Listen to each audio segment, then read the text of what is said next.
Après avoir enseigné au peuple ces fêtes spéciales, Dieu donna encore d'autres instructions sur la façon de l'honorer dans le tabernacle.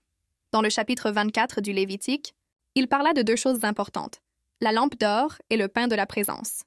Dieu dit à Moïse, « Ordonne aux Israélites de apporter de elle, huile, dés, olives pures, pour entretenir les lampes continuellement. » Lévitique 24:2. Cette lampe, appelée le chandelier ou menorah, était en or pur. Elle avait 7 branches et chacune portait une flamme. Elle devait briller chaque nuit dans la tente de la rencontre. Lévitique 24:3-4.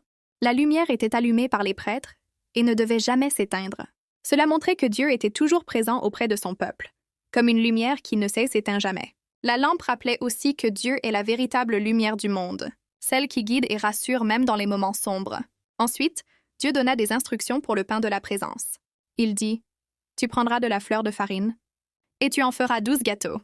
Tu les placeras en 2 piles, 6 par pile, sur la table d'or pure devant l'Éternel. » Lévitique 24:5-6. Ces 12 pains représentaient les 12 tribus d'Israël. Chaque sabbat, les prêtres remplaçaient les anciens pains par des neufs, pour montrer que Dieu nourrit toujours son peuple.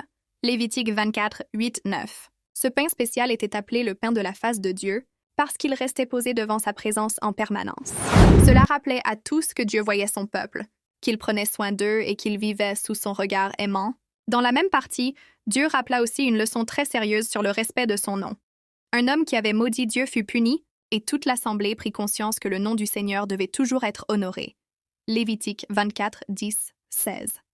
Par ce récit, Dieu voulait apprendre à son peuple que ses lois ne sont pas des jeux et que parler avec respect de lui faisait partie de la vie sainte. Pour les enfants d'aujourd'hui, la lampe et le pain de la présence symbolisent 2 choses très précieuses, la lumière et la nourriture spirituelle.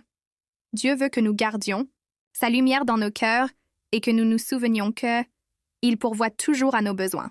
La partie 9 du Lévitique nous enseigne que Dieu est toujours là, prêt à éclairer nos vies et à nous nourrir de son amour. Sa lumière ne s'éteint jamais, et sa présence reste vivante dans le cœur de ceux qui l'écoutent. S'il vous plaît, partagez cette vidéo, puis abonnez pour en savoir plus sur la Bible. Merci.